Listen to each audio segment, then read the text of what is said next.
In a bustling lab, Dr. Lightbeam unveiled his latest invention, a photonic medical device that promised to cure hiccups instantly. "Just one zap and they're gone," he declared. Eager to test it, he called in his assistant, Tim, who had been hiccuping for hours. Tim hesitated. "Are you sure this is safe?"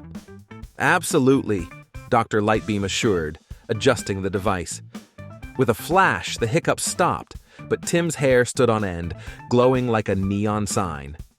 "Well," Tim chuckled, "at least I won't need a nightlight anymore."